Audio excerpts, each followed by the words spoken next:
बलियापुर गांव में सोमू अपनी पत्नी मालती और बेटी प्रीति के साथ रहता था।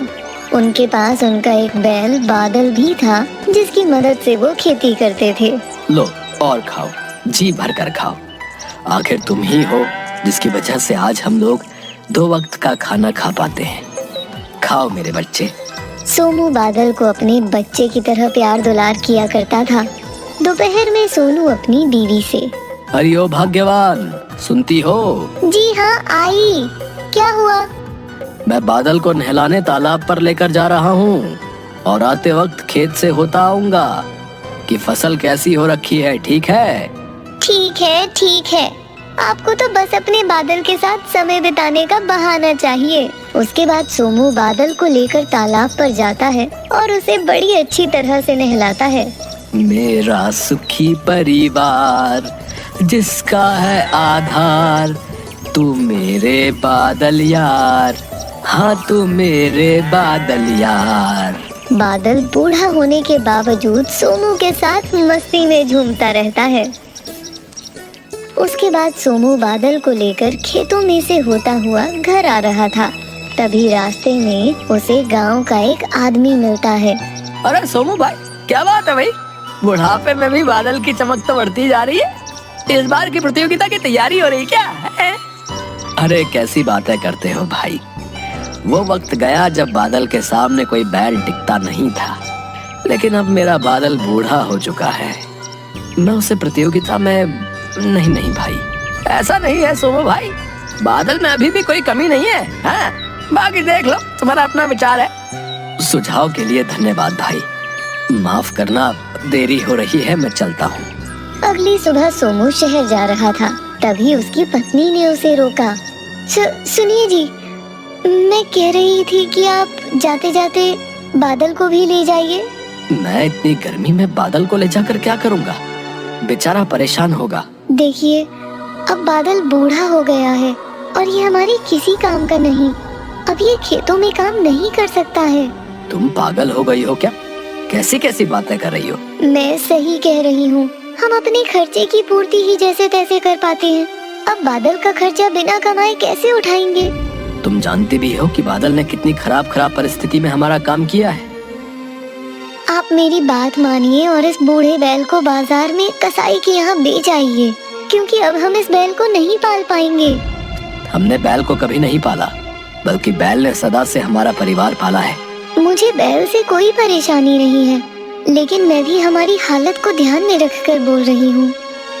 मैं आज नए बैलों की जोड़ी ले जाऊंगा, लेकिन बादल इस घर से कहीं नहीं जाएगा। मैं भी बादल से प्यार करती हूँ, लेकिन मजबूरी के हालात देखकर मैं बहक गई थी। कोई बात नहीं, मैं अब शहर जा रहा हूँ। सोमू शहर में गया और उसने देखा कि वहाँ कुछ किसान पशुओं को बेच और खरीद रहे हैं।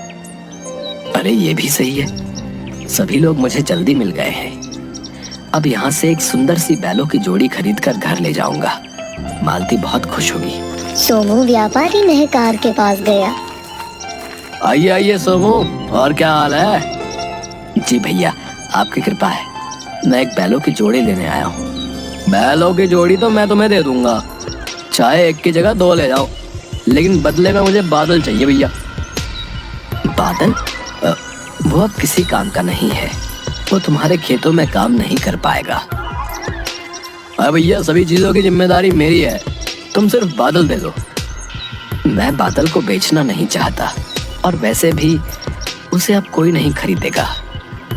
मैंने पहले भी कई बार समझाया है और आज भी प्यार से समझा रहा हूँ कि चुपचाप बादल को मुझे दे दो। भैया, बादल मेरे बेटे जैसा है। जीवन भर उसने मुझे कमा कर खिलाया है। अब मैं उसे किसी को नहीं बेच सकता हूँ। मैं तुमसे अपना खेत वापस ले लूंगा, फिर तुम क्या करोगे? मजदूरी के लिए यहाँ वहाँ भटकोगे, लेकिन पूरे गांव में सभी मेरी बात मानते हैं। मेरे मना करने के बाद कोई तुमको काम भी नहीं देगा। भैया, ऐसा अन्याय मत कीजिए, हम तुम्हारे हाथ जोड़ते हैं। फिर सोच लो कि तुम बादल को मुझे बेचोगे या नहीं। चाहे मेरे कितने भी बुरे दिन आ जाए, लेकिन मैं बादल को तुम्हें नहीं दे पाऊंगा। उसने मेरा बहुत साथ दिया है। अब उसके बुढ़ापे में मैं उसका साथ नहीं छोड़ सकता हूँ। ठीक है, फिर तुम याद रखना कि तुम्हें बादल को ना बेचने की भारी कीमत चुकानी पड़ेगी, समझे? मैं बादल के लिए कुछ भी कीमत चुकाने के लिए तैयार हूँ, लेकिन तुम याद रखना कि तुम किसी गरीब के साथ ये अच्छा नहीं कर रहे हो। सोमू बिना बैल खरीदे ही वापस घर की ओर निकल गया। वहाँ उपस्थित एक अन्य व्यापारी ने महकार से पूछा, महकार भाई, सोमू का बैल बूढ़ा हो चुका है, तुम उसको खरीदने पर क्यों तुले हो? तुम नहीं जानते कि उस बैल में क्या है? मैं उस बैल को खरीद कर बैलों की दौड़ प्रतियोगिता में दौड़ाना चाहता हूँ। मैं कुछ समझा नहीं, वो बूढ़ा बैल कैसे दौड़ पाएगा? और अगर ऐसा होता तो फिर सोमू भी उसे दौड़ा सकता था।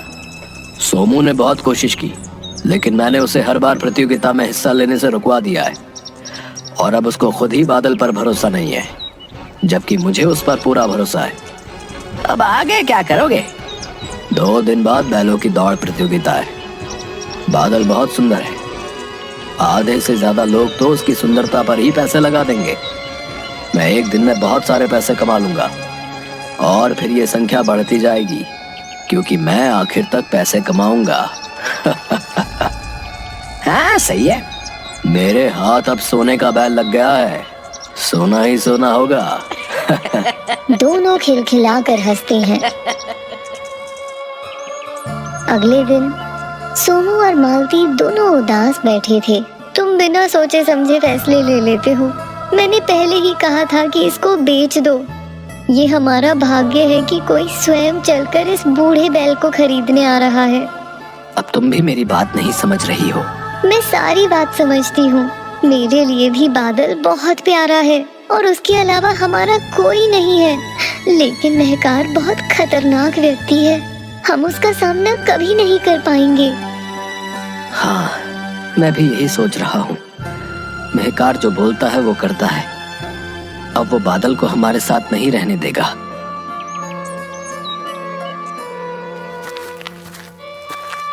सोमू और मालती बादल को पकड़कर रोने लगे।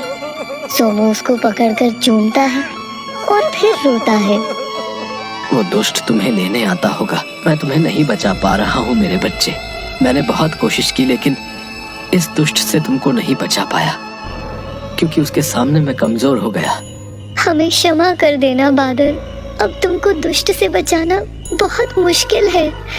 हमारे पास इतना समय भी नहीं बचा कि हम तुम्हारे साथ ये गांव छोड़कर भाग जाएं। बादल कुछ बोल नहीं सकता, लेकिन उसकी भी भावनाएं हैं। उसको सब कुछ समझ आ गया। उसकी आंखों से भी आंसू बहने लगे। सोमू ने बैल को खोला और रात में ही उसे महकार के घर बांध आया। मुझे माफ कर देना मेरे बच्चे, अपना ख्याल रखना। हाँ बस कर, अब बहुत हुआ तेरा काम, अब ये मेरा हुआ, जाओ यहाँ से। सोमू वहाँ से जाने लगा, लेकिन बादल की आंखों के आंसू रुकने का नाम नहीं ले रहे थे। लेकिन मजबूरन उसे वापस आना पड़ा। सोमू ने जब अगली सुबह उठकर देखा तो बादल बाहर खड़ा होकर घास चर रहा था। अरे बादल, मेरे बच्चे, तू आ गया। ये सच्चा प्रेम है, ये निस्वार्थ प्रेम है। मेरा बादल वापस आ गया। सोमू बादल से जाकर लिपट गया। तभी उसने देखा कि बादल के पैर में चोट लगी है। बादल मेरे बच्चे, तुझे ये चोट कैसे लग गई? जरूर ये दुष्ट महकार का ही कारनामा है, उसने ही तुझे मारा होगा।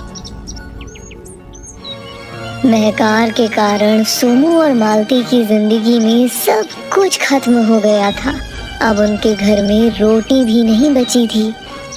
अब तो घर में खाने को कुछ भी नहीं बचा है। अब हम क्या करें? मेरी समझ से सब बाहर हो रहा है मालती। तभी बादल उन दोनों को परेशान देखकर अपनी जगह से चलकर पास ही रखी बैलगाड़ी के पीछे के हिस्से के पास जाकर खड़ा हो गया और अपने सींगों से उसे उठाने की कोशिश करने लगा। ये सब देखकर सोमू और मालती रोने लगे। मजबूरी में सोमू ने बादल को बैलगाड़ी से जोड़ा और दिन भर सामान ढोने का काम किया। आज हमारे बुरे समय में बादल ही काम आ रहा है। मैं बादल से बिल्कुल भी इतना ज्यादा काम नहीं लेना चाहता था, लेकिन आज बादल ने बेटे से बढ़कर फर्ज निभाया है। उसने टूटी टांग से भी हमारे लिए रोटी कमाई है। सोमू और मालती दोनों की आंखों से झरझर आंसू बहने लगे। तभी वहां महकार आ गया। अब मुझे ही इस बादल को लेने आना पड़ा। इसकी टांग तोड़ने के बाद भी ये नहीं माना। मैं तुम्हारे आगे हाथ जोड़ती हूँ, मेरे बच्चे को मत लेकर जाओ। हाँ, बादल को छोड़ दो। इसके बदले हम जीवन भर के लिए तुम्हारे गुलाम हो जाएंगे। आज प्रतियोगिता है, मैंने बादल का नाम लिखवा दिया है और अब बादल मेरा है। मैं इसके लिए तुम्हें अब एक भी पैसा नहीं दूंगा।